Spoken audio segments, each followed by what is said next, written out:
lot had been presented. A solitary, untamable alien girl remained, but a single human stepped forward to claim her. Ryan Stone swirled the golden drink in his tumbler, observing the clandestine proceedings of the underground auction through half-closed eyelids. The dingy marketplace on Daran was precisely what one might anticipate from the fringes of civilized space, a gathering of the galaxy's most desperate vendors and its most debauched patrons. "Last item of the day," boomed the auctioneer, a grotesque Grayan with skin that resembled melted wax. A rare specimen from the farthest reaches. Ryan had been preparing to depart. His mercenary crew awaited him back at the vessel, and he'd only stopped by on a whim. Then they brought her out. Her skin was an emerald green that seemed to possess its own luminescence, even under the harsh lighting. A thick cascade of silver hair flowed down her back, a stark contrast to the tattered, sand-colored garment they had forced upon her. But it was her eyes that truly captivated Ryan. They were an icy blue, brimming with a defiant spirit that stirred something deep within his chest. "A Verdante female," the auctioneer announced. "Rare beyond their native star system, young, strong, and," he paused for dramatic effect, "trainable." The assembled aliens emitted a chorus of appreciative chuckles, but Ryan noted the way the girl's jaw tightened. She was not broken, not even close. A wealthy Krell merchant approached, his reptilian features contorting into what, for his species, passed as a smile. "Let me examine the merchandise," he demanded, extending a scaled hand towards her face. What transpired next plunged the entire gathering into pandemonium. The girl lunged forward with astonishing speed, her teeth sinking into the Krell's outstretched finger. A sickening crunch echoed, and the merchant recoiled, screaming as a dark torrent of blood erupted from his hand. "My finger! She severed my finger!" The auctioneer backhanded her with such force that she tumbled to the ground. "Savage!" he spat, then turned to the stunned assembly. "My apologies, esteemed patrons. This one clearly requires further conditioning." "She's not worth a single credit," a voice bellowed from the rear. The auctioneer's expression darkened. "Perhaps you are correct. Indeed, she might provide more engaging entertainment in the predator pits." He snapped his fingers, and two guards moved swiftly towards her. Before he had even consciously formed the thought, Ryan found himself standing before the girl. "I'll take her," he declared, his voice cutting through the rising clamor. The room fell into an unnerving silence. The auctioneer blinked his three eyes in utter bewilderment. "You what?" "I said, I'll take her." Ryan tossed a credit chip onto the stage. "Minimum bid, correct?" The Grayan's visage contorted with pure fury. It was evident he had anticipated watching the girl meet a far more violent end. "The merchandise has proven defective," the auctioneer began. "Market laws are clear," Ryan interrupted. "You presented her for auction. I made a bid. No one outbid me. She is mine." The auctioneer appeared poised to argue further, but the unwritten laws of the market were sacrosanct, even in this cesspool. To break them would shatter his reputation, and no one would trust him again. "Very well," he spat. "Take the savage. But do not come weeping to me when she dispatches you in your sleep." Ryan approached the stage as the guards roughly hauled the girl to her feet. For the first time, their gazes met directly. There was no hint of gratitude in her eyes, only a cold, calculating assessment. "You might as well end my existence now," she stated, her voice surprisingly melodious, laced with a potent undercurrent of venom. "I will never be your decorative pet." Ryan couldn't suppress a faint smile that tugged at his lips. "All I require is someone to scrub my ship. It's in a dreadful state, and my crew is far too indolent to manage it properly." She blinked, clearly taken aback by his response. "A fair warning, though," he continued. "Your disposition may not sit well with the others. At least not initially," he added with a shrug. "But given time, you might find some common ground." "I highly doubt that," she replied, though some of the tension visibly eased from her shoulders. Ryan turned back to the auctioneer. "Are we concluded here?" The Grayan thrust a control chip at him. "Collar controls. Shock. Track. Terminate. Use them liberally." Ryan pocketed the chip without glancing at it and gestured for the girl to accompany him. As they traversed the marketplace, he felt the weight of numerous stares upon his back. "Do you possess a name?" he inquired without looking back. A brief pause ensued before she answered. "Kona. Ryan Stone, captain of the Nomad. A human, she responded, and he couldn't discern if her tone conveyed disgust. Last I checked, he replied. He stopped at a vendor's stall and purchased a cloak, tossing it to her. Put this on. Dargan is not known for its welcoming atmosphere, especially towards your kind. Kona caught the garment but made no move to don it. Why did you purchase me? Ryan pondered the question. The truth was, he wasn't entirely certain himself. Yes, perhaps her defiance had played a role, or maybe he was simply growing soft in his advanced years. Let's just say I have a particular fondness for lost causes, he finally admitted. Now put on the blasted cloak before someone decides to seize what they perceive as theirs. She hesitated for another moment before wrapping the cloak around her shoulders. I am not yours, she said quietly. I belong to no one. Ryan nodded. Fair enough, but until we are clear of this planet, it may be safer if others believe differently. As they continued their walk towards the spaceport, Ryan found himself contemplating whether he had made a grave error. His crew was certainly not going to welcome this development. Hell, he wasn't even sure if he himself was pleased with the decision. Yet, as he glanced at the fierce determination etched in Kona's eyes, he couldn't bring himself to regret it. Not yet, at least. This way, Ryan said, guiding Kona through Dargan's labyrinthine marketplace. The spaceport loomed ahead, a collection of corroded landing pads and makeshift hangars. Kona walked beside him, her posture rigid. Every few steps she cast a glance over her shoulder, scanning the throng. Ryan noticed but remained silent. He had anticipated this. As they reached a narrow passage between two vendor stalls, Kona suddenly bolted. One moment she was at his side. The next, she was sprinting away, her silver hair trailing behind her like a comet's tail. Damn it, Ryan muttered, breaking into a run. He weaved through startled aliens, keeping the flash of her cloak in his sight. Kiona, stop. She was swift, far faster than he had anticipated. Her emerald skin made her an easy target to track amidst the crowd, but her agility afforded her an advantage as she slipped through openings too narrow for his broader frame. The pursuit led them deeper into Dargan's underbelly. The relative order of the marketplace gave way to cramped passageways where even the dim illumination couldn't conceal the desperation etched onto every surface. Ryan caught a fleeting glimpse of silver disappearing around a bend. He followed, only to find himself in a cul-de-sac. Empty. Clever girl, he murmured, scanning the walls. A flicker of movement above caught his eye. Kona was ascending the side of a building, utilizing protruding pipes as handholds. You're making a mistake, he called up to her. This is no place for someone alone. She paused, looking down at him with those ice-blue eyes. I have endured worse than this cesspool. No doubt, but why struggle when you don't have to? He spread his hands. I'm offering you passage off this rock, sustenance, protection, in exchange for what? Servitude? Your bed? The bitterness in her voice was palpable. Ryan shook his head. Just assistance around the ship. As for my bed, he shrugged, that's not part of any arrangement. Something in his tone made her hesitate.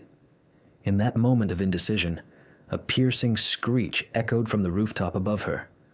A winged creature with razor-sharp talons swooped down, its target the exposed nape of Kona's neck. Ryan's hand moved instantly to his holster. His blaster fired, the energy bolt striking the creature mid-descent. It plummeted past Kona, landing with a wet thud at Ryan's feet. Roof scavengers, he explained, holstering his weapon. They hunt in packs.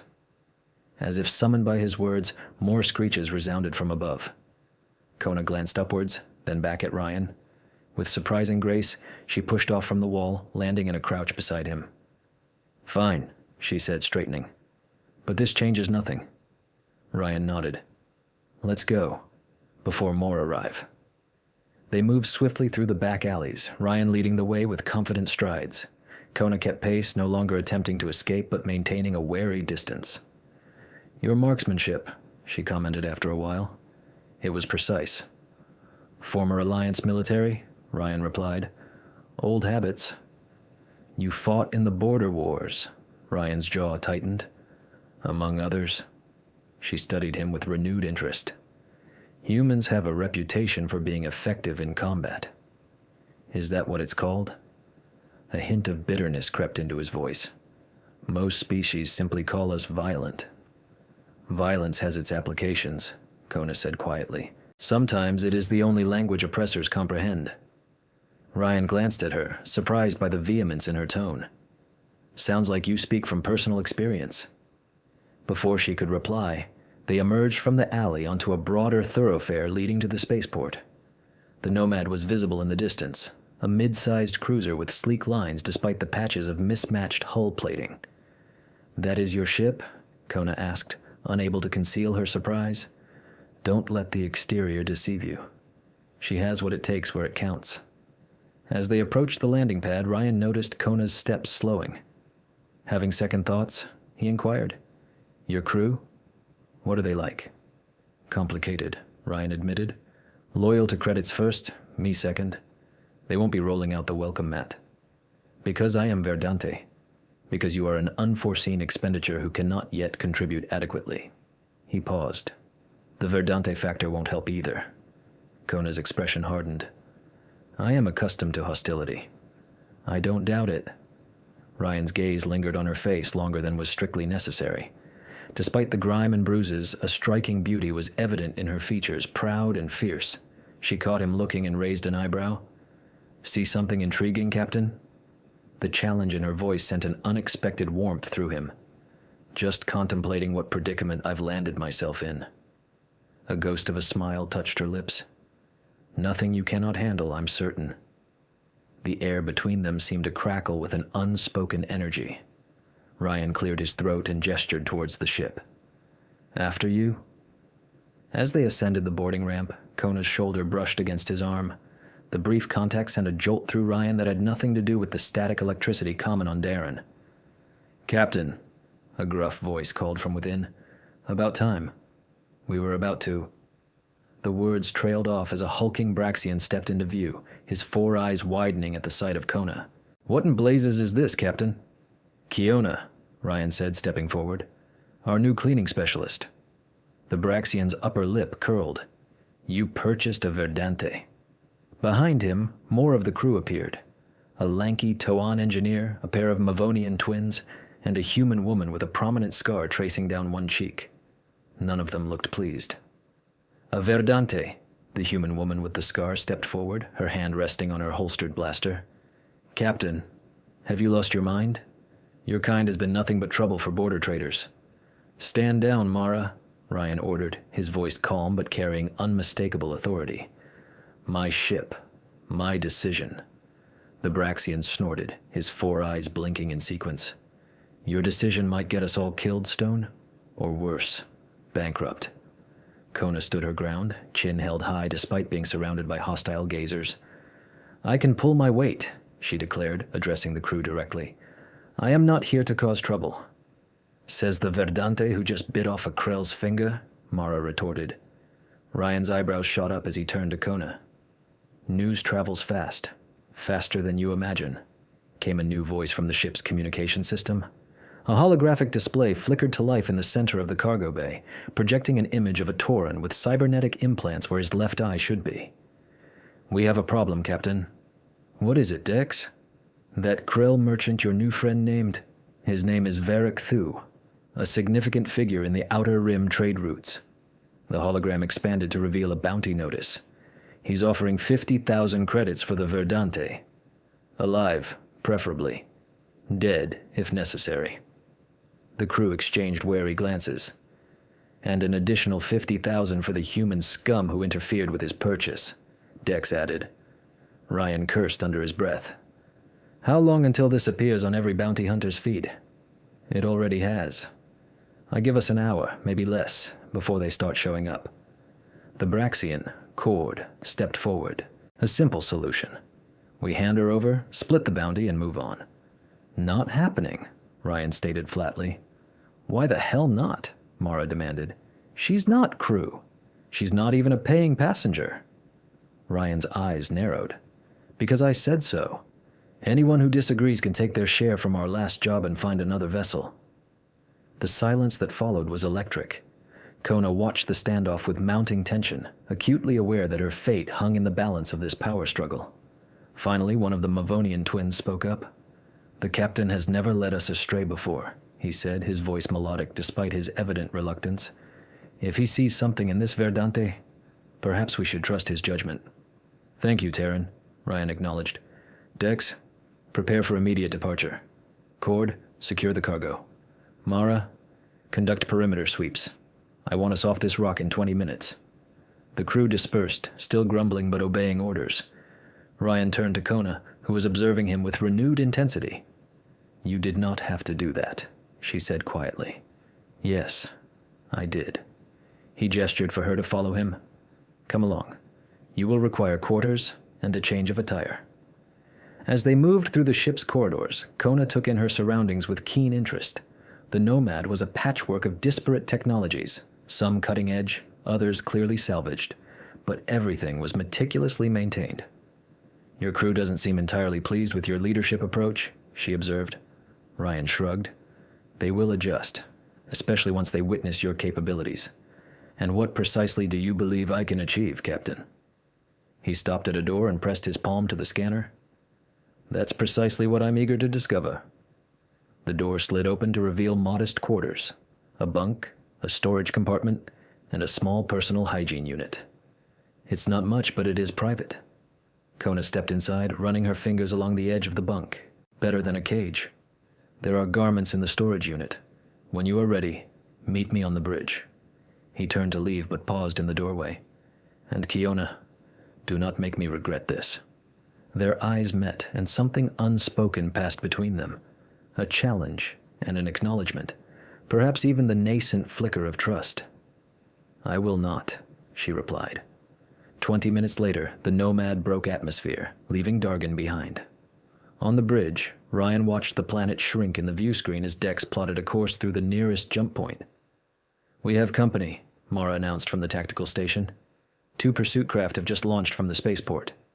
Ryan leaned forward. "Bounty hunters already?" "It appears so. Heavily armed too. Evasive maneuvers. Terran, man the defense systems." The Mavonian twins moved in perfect synchronization to their stations. The ship banked sharply, accelerating towards the jump point.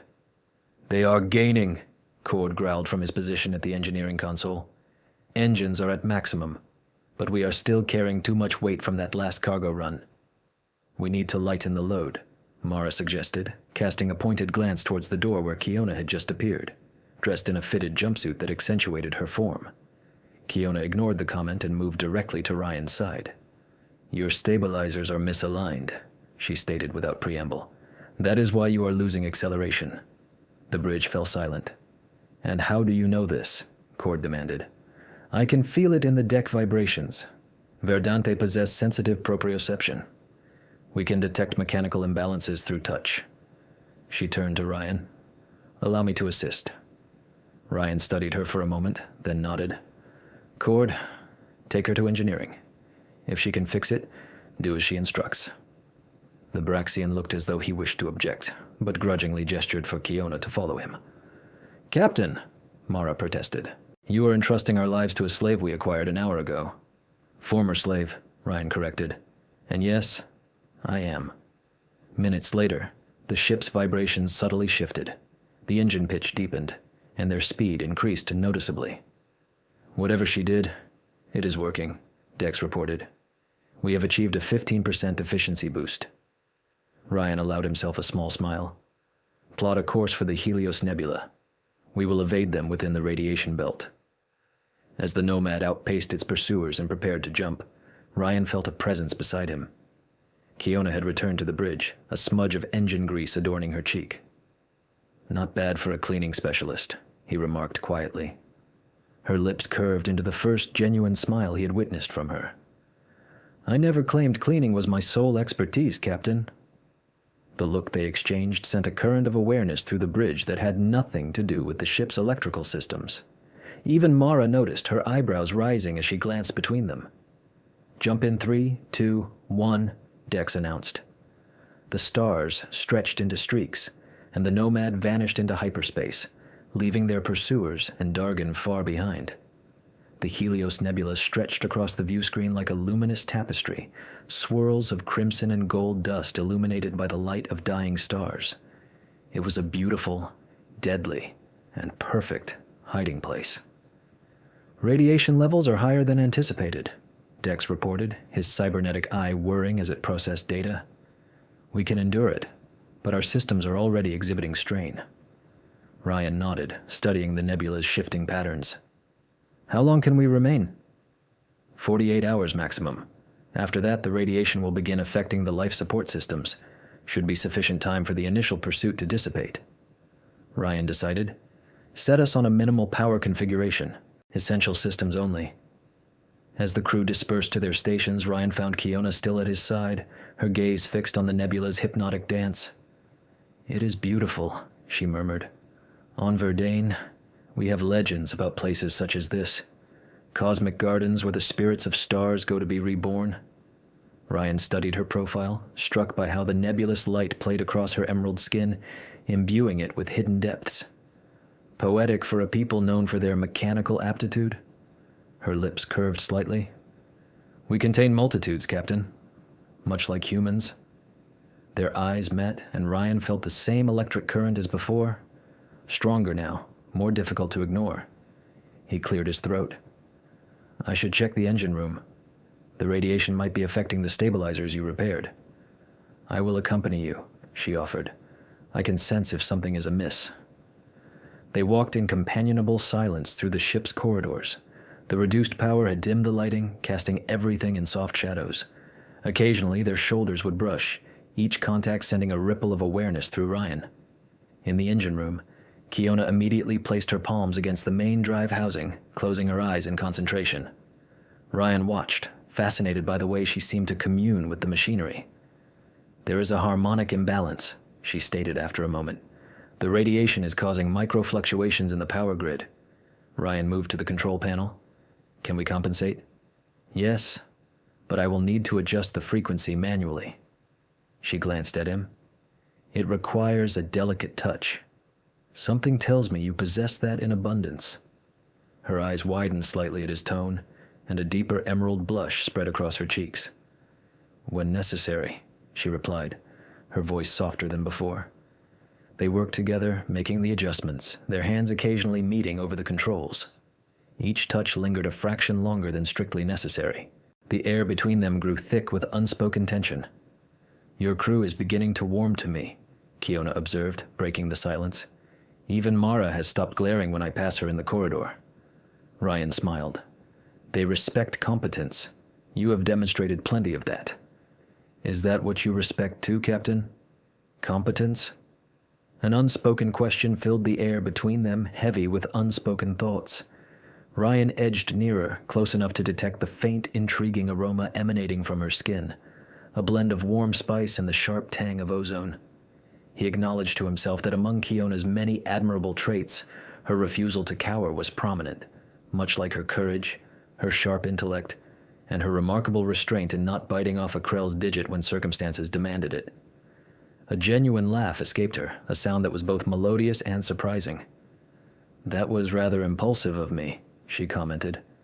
Sometimes, Ryan's voice deepened. Acting on impulse is precisely the right thing to do. Abruptly, the vessel shuddered, propelling them into each other. Instinctively, Ryan's arms encircled Kiona, providing stability. The illumination flickered, then diminished further. Captain to the bridge, Cord's voice cut through the comms. We have encountered significant difficulties. Ryan released Kiona with palpable reluctance, his hands lingering momentarily at her waist. Duty calls, he stated. On the bridge, a scene of controlled chaos unfolded, with crew members actively engaged at their respective stations. The main view screen displayed a section of the nebula, writhing with energetic discharges. A radiation surge, Dex reported. It's severely disrupting our systems. Navigation is offline, communications are intermittent, and life support is functioning at only 70% of its capacity. Can we maneuver to a less hazardous position? Ryan inquired. Cord, a massive figure, shook his head. The engines are responsive, but without navigation, we're essentially flying blind. I can guide us, Kiona stepped forward, her voice firm. I can sense energy patterns, much like the currents of a river, I can feel where they are flowing and identify the dangerous zones within the nebula. The crew exchanged doubtful glances. It's our most viable option, Ryan declared. Cord, grant her access to the helm. The Braxian grudgingly stepped aside. Kiona assumed control, her fingers moving across the console with an astonishing degree of expertise and assurance. The ship responded, initially with a gentle motion, then with a growing sense of direction. There, she announced after several tense minutes. This pocket appears to be more stable. The radiation levels are considerably lower. Dex confirmed her assessment. She's correct. We're experiencing a 20% reduction in radiation exposure. A collective sigh of relief washed over the bridge. Ryan clasped Kiona's shoulder in silent acknowledgement, his touch lingering. We should proceed to dock at Helio Station once we exit the nebula, Mara suggested. We require supplies, and the radiation damage necessitates repairs for which we lack the necessary components on board. Ryan's brow furrowed. Helio Station presents considerable risks. It's a major trading nexus, Mara countered, which makes it the absolute last place bounty hunters would anticipate us visiting. Furthermore, my contact there can procure what we need discreetly without raising any suspicion. After a brief period of contemplation, Ryan nodded. Very well. We will make a brief stop. Minimal exposure, only essential supplies. As the crew dispersed, Ryan found himself alone with Kiona at the helm. The nebula's ethereal glow enveloped them in a warm, amber light, creating an intimate sanctuary amidst the unfolding crisis. Thank you, he said quietly. You've rescued us on 2 separate occasions now. Kiona's fingers brushed against his on the console. Consider it compensation for my freedom? Is that how you perceive it? As a simple transaction? She met his gaze, her ice-blue eyes searching his. I'm uncertain of my perceptions any longer, Ryan. Everything has shifted so rapidly. He noted her use of his first name, a departure from her previous addressing him as Captain, and the gentle inflection of her voice. For what it's worth, he stated, I'm genuinely pleased I found you at that auction. Found me, or purchased me? There was no accusation in her tone, merely sincere curiosity. Ryan leaned in. Rescued you, though I'm beginning to suspect it might have been the other way around. The moment hung suspended between them, charged with unspoken potential. Then a series of beeps from the ship's systems shattered the spell. We should get some rest, Ryan said with a note of regret. Tomorrow promises to be quite challenging. Kiona nodded, rising from the helm. At the doorway she paused and looked back at him. Your quarters are now mine, Captain. The invitation was unmistakable.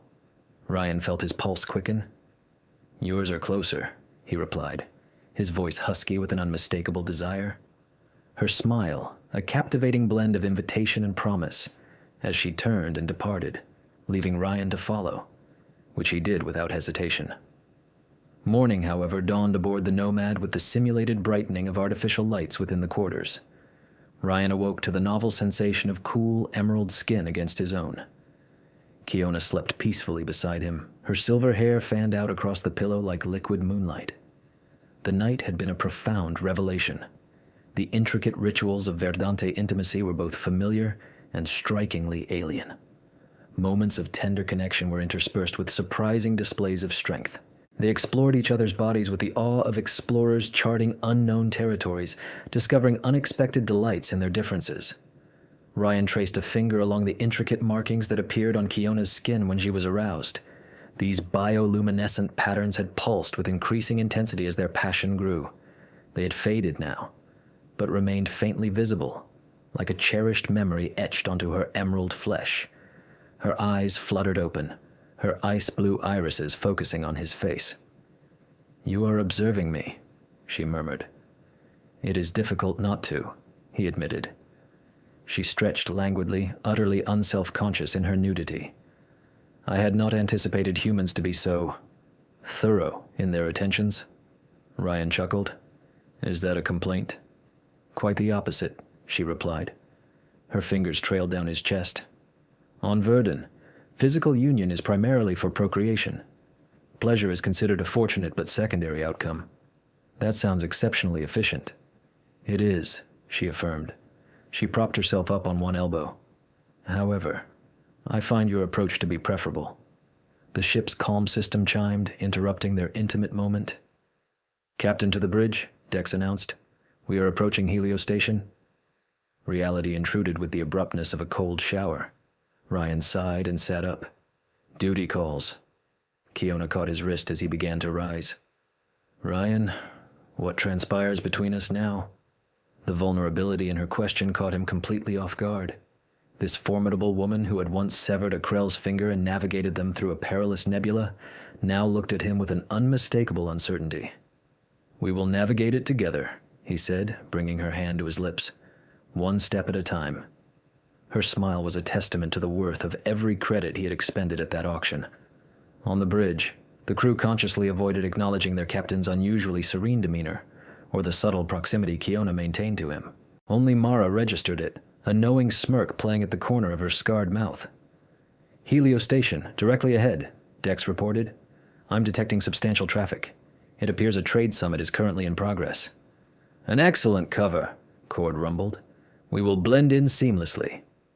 Ryan's gaze was fixed on the station's schematics, his expression thoughtful. "Perhaps, but we must exercise extreme caution. Mara, establish contact with your supplier. Arrange for delivery at Docking Bay 47. It's located on the station's periphery, well away from the main concourse." "Already accomplished, Captain," Mara confirmed. "They will meet us in 2 hours." "Excellent. Cord, Terran, Vine, you will oversee the cargo transfer. Deck will remain with the ship. Mara, Kiona, and I will procure the specialized components we require." Kiona looked genuinely surprised at being included. "Is that advisable? I tend to be rather conspicuous." "Nothing a hooded cloak and some discreet cosmetics won't address," Mara suggested. "I possess a temporary skin pigment that can effectively mask your natural coloration." Ryan nodded. "Proceed with that. I want us in and out within 3 hours, maximum." As they prepared for docking, Kiona drew Ryan aside. "There is something crucial you should understand about Verdante physiology," she stated quietly. "We possess bioluminescence. It is not solely an indicator of arousal. Significant emotional responses of any nature can trigger it." Ryan immediately grasped the potential implications of her concern. "Including fear or stress," she confirmed with a nod. "If we encounter any trouble, I might quite literally begin to illuminate." "Then we shall ensure that does not happen," he assured her, squeezing her hand reassuringly. "Remain close to me." Helio Station presented itself as a vast interconnected network of modules, each pulsating with the diverse life forms drawn from across the sector. Adequately disguised by Mara's pigments and a concealing cloak, Kiona managed to blend in with reasonable success, though she kept her head bowed as they navigated the thronged corridors. "Mara's contact is situated within the tech district," Ryan murmured, guiding them through a marketplace teeming with merchants several levels below. As they passed a news terminal, a familiar visage appeared on the screen. It was the Krell merchant, Varric Thu, his reptilian features contorted with fury as he announced an escalated bounty for the apprehension of the Verdante thief and her human associate. "Thief?" Kiona whispered incredulously. "I stole nothing from him but his dignity." "And a finger," Mara added dryly. Ryan silenced them both as a pair of uniformed security officers approached. Once the officers were out of earshot, he steered them toward a service elevator. "Something is amiss," he stated. "That bounty is excessively disproportionate for a simple assault. Thu is acting as if you absconded with the crown jewels." "Verdantes are renowned for our technological innovations," Kiona mused thoughtfully. "It is possible he believes I possess knowledge far exceeding my market value as a commodity." The elevator doors slid open, revealing the tech district, a labyrinthine expanse of shops peddling everything from standard ship components to experimental prototypes. Mara led them to a discreet storefront with shuttered windows. "Remain here," she instructed, disappearing within. Left alone with Kiona, Ryan observed her absently fiddling with the edge of her cloak. "Are you all right?" "This place," she admitted before the raids, "it evokes a sense of home." Ryan wanted to inquire further, but Mara emerged from the shop, accompanied by a slender Tauren carrying a substantial case. "I've acquired everything we require," she announced. "Let us return." They were halfway to the elevator when Ryan spotted them. 3 figures moving with an unsettlingly determined pace through the throng. Bounty hunters, their eyes systematically scanning faces with predatory intensity. "Change of plans," he murmured. "We're taking the scenic route back." He guided them into a narrow side passage, his hand resting protectively on Kiona's lower back. The passage opened into a less populated section of the station, a residential area with significantly fewer individuals. "They are still following," Mara warned, glancing behind them. Ryan cursed under his breath. "Split up. Mara, escort the components back to the ship. Kiona and I will create a diversion." Mara appeared inclined to protest, but nodded curtly. "Try not to be apprehended. The paperwork is considerable." As she vanished around a corner, Ryan pulled Kiona into an alcove. "We need to blend in," he urged, his voice low and intense. "Act as if we belong." Without preamble, he pressed her against the wall, his body shielding hers from view as he captured her lips in a passionate kiss. Kiona stiffened in surprise, then yielded against him, her arms encircling his neck. The bounty hunters strode past, their gazes sliding over the entwined couple, seemingly oblivious to their intense embrace. When they were gone, Ryan drew back slightly, his breathing labored. "My apologies for that," he murmured, his tone betraying no genuine remorse. Kiona's skin had begun to emit a faint glow beneath the pigment, swirling patterns appearing on her cheeks. "Human methods of evasion are remarkably effective," she whispered. Ryan grinned. "We do possess certain aptitudes." A sudden commotion from the main corridor interrupted them. Shouts and the distinct crackle of blaster fire echoed through the station. "Time to move," Ryan stated, taking her hand. They ran, keeping to the shadows as pandemonium erupted around them. Somehow their cover had been compromised. The station's security alarms blared, announcing an impending lockdown. "Ryan!" Kiona gasped as they paused to catch their breath. "Look!" On a nearby screen, security footage displayed Varthol himself striding through the station, flanked by armed guards. The Krell's remaining digits clutched a peculiar device emitting pulsed energy. "He is tracking me," Kiona realized, a dawning horror in her eyes. "That is a Verdante biosignature scanner. It can detect our unique energy patterns through any disguise." Ryan's mind raced. They were cut off from the most direct route to the ship, and now, concealment was impossible. Only one option remained. "Then we cease running," he declared, "and commence fighting." "Fighting is your solution?" Kiona whispered, her eyes wide with disbelief. "There are dozens of them." Ryan's lips quirked into that confident half-smile she was growing to cherish. "Not fighting. Outsmarting. Humans have an inherent talent for transforming disadvantages into strengths." He tapped his comm unit. "Dex, do you read me?" "Loud and clear, Captain," came the immediate response. "We've encountered difficulties. Station security has locked down all docking bays. I require a diversion. Something significant enough to draw attention away from the residential sector." There was a brief pause. "How significant are we discussing?"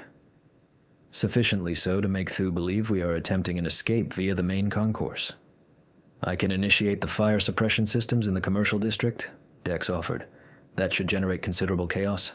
Execute that, and have Cord bring the ship to external docking port E-17. We will rendezvous with you there in 20 minutes. Ryan turned to Kiona, his expression grave. "I need to know precisely what Thu desires from you. No more speculation." Kiona hesitated, then nodded.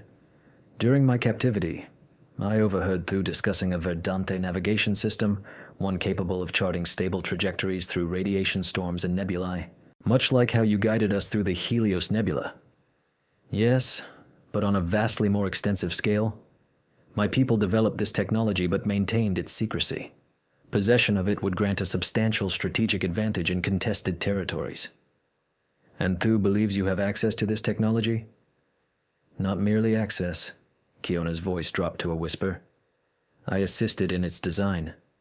That is why he paid such an exorbitant sum for me at the auction. I was not merely any Verdante. I was a specific acquisition." Ryan's eyes widened as the pieces of the puzzle fell into place. "That explains the immense bounty. He's not seeking retribution. He desires the navigation system, which I would never relinquish," Kiona stated fiercely. "My people have been betrayed once before by those coveting our technology. I will not permit it to transpire again." Ryan studied her face, witnessing the unwavering determination etched there. Then we shall leverage his obsession against him. Come. They moved through the residential sector, meticulously avoiding the main thoroughfares. As they reached a maintenance junction, alarms blared throughout the station. Tex's diversion, Ryan explained, guiding her into a service tunnel. Now for ours. He produced a small device and handed it to Kiona. This is a signal amplifier. If Thu is employing a Verdante biosignature scanner, this will cause your signature to appear as if emanating from multiple locations. Kiona examined the device with professional interest. Clever, but it requires calibration to my specific frequency. Can you manage it? Her fingers were already dancing across the device's interface. Of course, but I will need to remove the pigment from my skin. And remember, the scanner operates by detecting our natural bioluminescence. Ryan kept watch while Kiona meticulously wiped away Mara's cosmetics, revealing her natural emerald complexion. As the pigment was removed, the intricate patterns on her skin reappeared, faint swirls that evoked memories of their night together. You are glowing, he observed softly. Kiona glanced up, a shy smile gracing her lips. Strong emotions, remember? Their eyes met for a prolonged moment, a silent exchange of unspoken feelings passing between them. Then Kiona returned to the amplifier, making the final adjustments. Complete, she announced. When activated, it will project my signature to 3 distinct locations on the station. Ryan took the device and placed it onto a maintenance drone. Perfect. This little unit will undertake a tour of the station while we proceed towards the extraction point. As they prepared to depart, Kiona suddenly gripped Ryan's arm. Wait, there is something else you ought to be aware of. Her expression was so serious that Ryan felt a pang of apprehension. What is it? Last night, what transpired between us? She seemed to struggle for the right words. Within Verdante culture, such intimacy is exceedingly rare, outside of formal pair bonding rituals. Ryan blinked, processing the profound implications. Are you suggesting we are married? Not precisely, but among my people, it would be regarded as a significant commitment. She looked away. I should have informed you sooner. Ryan gently turned her face back towards his. Would you have made a different choice had you done so? The vulnerability evident in her ice-blue eyes nearly stole his breath. No, she whispered. Would you? Instead of answering, Ryan kissed her. It was a tender affirmation that transcended the need for words. When they parted, Kiona's skin was glowing more intensely than before, the patterns pulsing in sync with her heartbeat. We should depart, she said, though she made no move to distance herself from him. Ryan activated the drone, sending it scurrying away with Kiona's biosignature amplifier. Almost immediately, they heard shouts echoing from a nearby corridor as Thu's hunters detected the multiple signals. Now, Ryan said, taking her hand. They raced through the service tunnels, emerging near a maintenance airlock that would grant them access to the external docking ports. As they rounded the final corner, they came face to face with Varric Thu himself. The Krell merchant stood directly in their path, flanked by 2 armed guards, his reptilian countenance contorted into what might have been a smile, revealing rows of needle-sharp teeth. The human who pilfered my property, he hissed, his remaining digits flexing around the biosignature scanner. And the Verdante engineer who owes me a finger? Ryan moved protectively in front of Kiona. She owes you nothing, Thu. She is not property. She is a free woman. Thu's laugh was like the grinding of stones. Free? She is worth millions in technology rights alone. Did she enlighten you on that? Did she mention how her navigation system could command the trade routes of an entire sector? I am fully aware of her immense value, Ryan replied evenly. That is precisely why I will not permit you to take her. The Krell's eyes narrowed. Ah, you humans and your primitive notions of liberty. Forever championing lost causes. Not lost, Ryan corrected. Simply untamed. Thu raised his weapon. Enough discourse. Stand aside, human, or face your demise where you stand. Ryan remained immobile.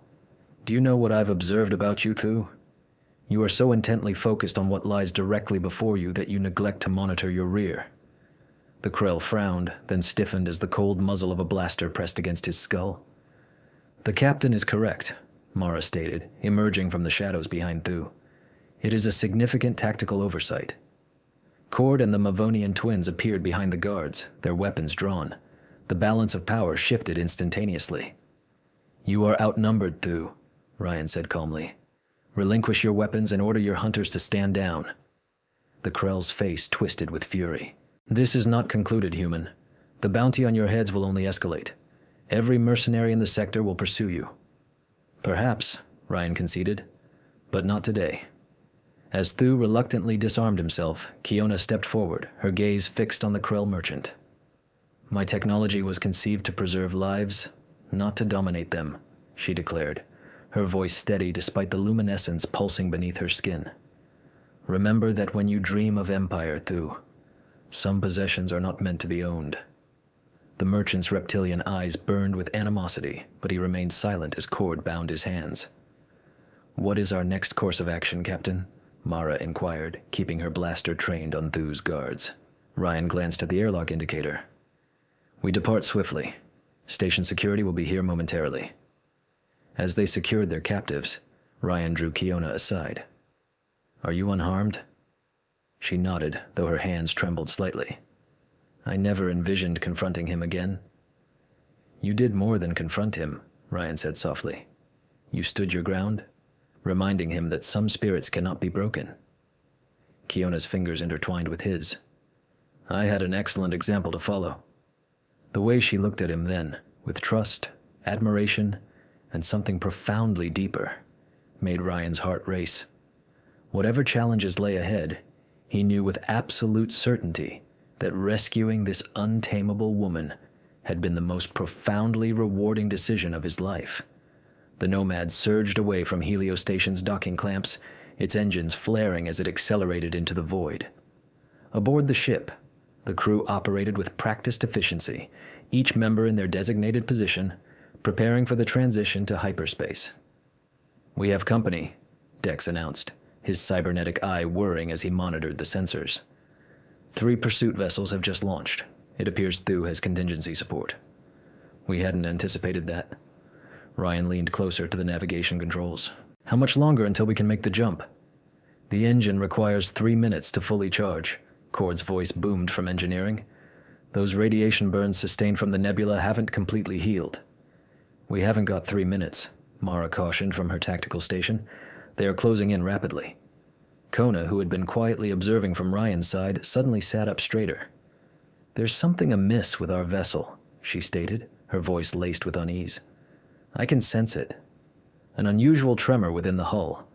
Ryan placed complete faith in her Verdante senses. Dex, initiate a full diagnostic. Search for any external attachments. The results of the scan materialized on the main display, revealing 3 small devices affixed magnetically to the Nomad's exterior. Tracking beacons, Dex confirmed. They are military grade. They are transmitting our location to the pursuing ships. Can we detach them? Ryan inquired. Cord shook his immense head. Not without an extravehicular activity. And we lack the time for that. Then we engage them, Mara declared grimly, activating the weapon systems. Kiona placed a hand on Ryan's arm. Wait, I have an idea. She moved to an auxiliary console, her fingers a blur across the interface. The beacons operate on a standard frequency matrix. If I can access their programming... The crew watched in rapt attention as Kiona worked, her emerald skin beginning to emit a faint glow as she concentrated. The patterns, which Ryan now recognized as indicators of her emotional state, pulsed with increasing intensity. There, she announced after a tense minute. I have successfully reprogrammed the beacons to transmit misleading coordinates. When we initiate the jump, they will divert those ships in the opposite direction. Ryan beamed with pride. Brilliant. Cord, what is the status of the hyperdrive? 90 seconds to full charge. They are within weapons range, Mara reported. Brace for impact. The initial volley from the pursuing vessels jolted the Nomad, but its shields held firm. Ryan commanded evasive maneuvers, granting them crucial seconds as Kiona's reprogrammed beacons began broadcasting their false data.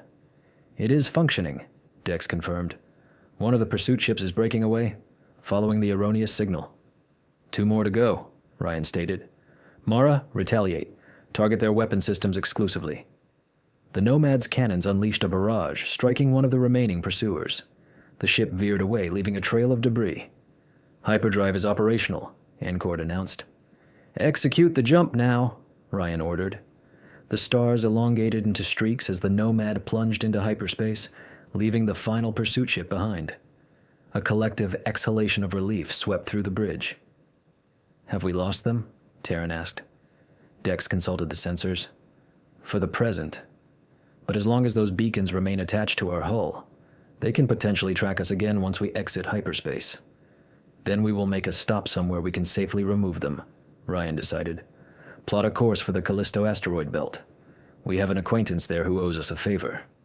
As the crew dispersed to their duties, Ryan found Kiona still at the auxiliary console. Her shoulders sagged with fatigue. The luminescence beneath her skin had faded to a soft shimmer. "You saved us," he said quietly, approaching to stand beside her once more. She looked up at him, a weary smile gracing her lips. "It seems to be becoming a habit." Ryan helped her to her feet. "Come on, you require rest." In his quarters, which had somehow become their shared quarters over the past few days, Kiona sank onto the edge of the bed. Ryan sat beside her, taking her hands in his. "What you accomplished back there, reprogramming those beacons on the fly. That was astonishing." Kiona shrugged modestly. "Basic Verdante engineering. Children learn such skills. Remind me to never underestimate Verdante children." Ryan chuckled, then grew more serious. "Thul will not cease his pursuit of us, will he? Not as long as he believes I possess the navigation technology." She paused. "There's something I have not disclosed to you about it." Ryan waited patiently as she composed her thoughts. "The system is not merely theoretical. I finalized it prior to my capture." She reached into a concealed pocket within her uniform and produced a small data crystal. "Everything is contained here. The algorithms, the interface designs, all that is necessary to navigate the most hazardous regions of space with safety." Ryan gazed at the crystal, comprehending its immense value and the peril it represented. "You carried it with you all this time. I could not risk Thul obtaining it." And then she looked up at him, her ice blue eyes searching his. "I was uncertain if I could trust you." And now the patterns on her skin brightened. "Now I am assured that I can." Ryan carefully took the crystal and placed it on the bedside table. "Tomorrow we will determine what to do with this together." He gently cupped her face, his thumb caressing the luminescent patterns on her cheek. "At this moment, all that is of importance is that you are safe, that we are safe." Kiona leaned into his touch, her eyes closing briefly. "When Thul apprehended me, I believed my life was concluded. I had never imagined." "What?" Ryan prompted softly. "That being subjected to an auction would lead me to liberation." Her eyes opened, meeting his with an intensity that stole his breath. "That being acquired would lead me to belonging." Ryan's heart swelled with profound emotion. "You never belonged to me, Kiona. From that very first instant when you severed Thor's finger, I knew you were untamable." "Perhaps," she whispered, leaning closer. "I simply required the correct individual who would not attempt to tame me." Their lips met in a kiss that conveyed all they had endured together. The danger, the burgeoning trust, the deepening bond that neither had anticipated, but both now cherished. Kiona's skin glowed with increased brilliance, illuminating the room with patterns that pulsed in unison with her heartbeat. Later, as they lay entwined in the tranquil aftermath of their passion, Ryan traced the receding patterns on her emerald skin. "And these are exquisite," he murmured, "resembling celestial charts." "In a manner of speaking, they are," Kiona explained, her voice imbued with contentment. "They reflect our internal condition, our sentiments, our connections amongst my people.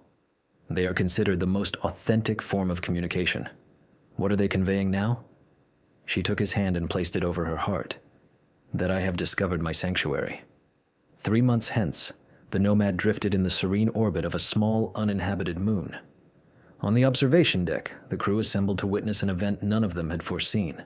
Their captain and the Verdante woman, who had become an indispensable member of their unit, standing together before Cord, who, as the ship's most senior member, held the authority to officiate the ceremony.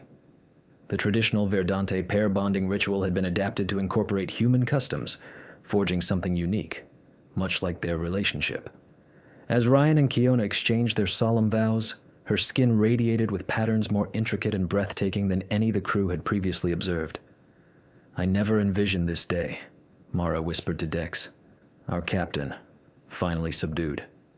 Dex's cybernetic eye whirred as he observed the couple. "I would not characterize it as subjugation," he replied thoughtfully. "Rather, it is the discovery of his equal." The navigation system that had nearly cost Kiona her liberty had instead transformed into the crew's most valuable asset. With its capabilities, the Nomad now specialized in rescue missions within perilous sectors, aiding those whom others could not reach. The bounty placed upon their heads was eventually rescinded when evidence of Thul's illicit activities reached the galactic authorities. This was anonymous evidence that had mysteriously surfaced in all the appropriate channels. As the ceremony reached its conclusion, Ryan drew Kiona into an embrace, murmuring words intended solely for her.